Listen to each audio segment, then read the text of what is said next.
Seguramente has utilizado o has escuchado acerca de lo que son las arrow functions o funciones FAT conocidas en JavaScript.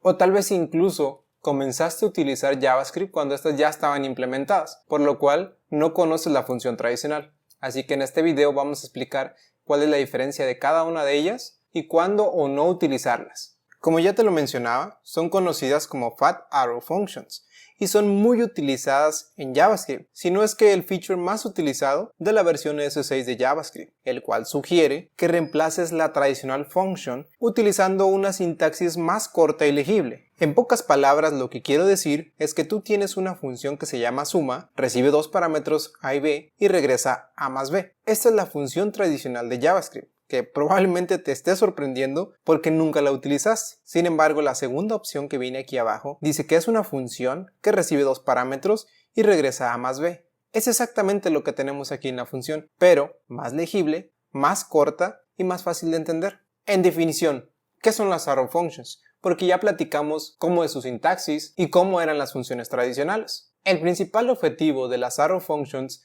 es omitir el uso de bind this. Es decir, una función arrow obtiene el valor de this en el scope que fue declarado, así que ya no es necesario hacer el bind this como una función tradicional normal. A lo que me refiero es, imagínate que tienes este código en ES5 que es un objeto. Dicho objeto tiene dos keys, el id y el counter. El counter tiene como propiedad una función que se llama counter y que hace un setTimeout en el cual ejecuta una función y ejecuta this.id. Para ejecutar this.id tiene que hacer bind de this de este scope para poder leer 42.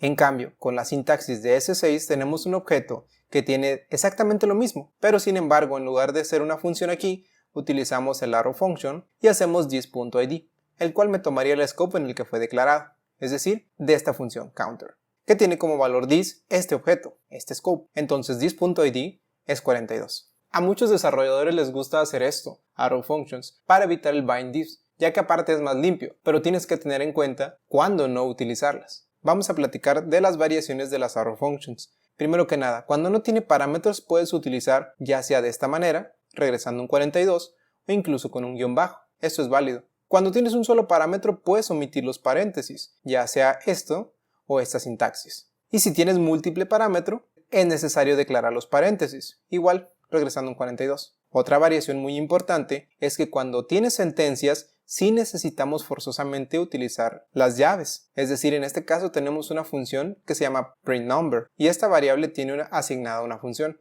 que recibe un parámetro number. En este caso no podemos omitir las llaves, ya que tenemos dos statements, el if y el else, y dentro de ellos regresamos algo. Si número es igual a 0, hacemos un return de un string, de lo contrario imprimimos el número. Ahora ya hemos platicado un poco de lo que son las arrow functions y cómo omitir el uso del bind this. Ahora vamos a ver un ejemplo codificado. En este caso yo voy a utilizar la consola de S6 que ya he venido utilizando en los demás videos de JavaScript, en el cual vamos a hacer una función tradicional contra una función arrow. Voy a declarar function getAnObject y vamos a regresar un objeto que va a ser id 1, firstName igual a Juan y age igual a 25. En este caso yo no me enfoco tanto en tener un objeto bien definido, simplemente estoy declarando keys al azar para hacer el demo. Ahora voy a declarar getAnObject, pero utilizando abreviación, getAnObject.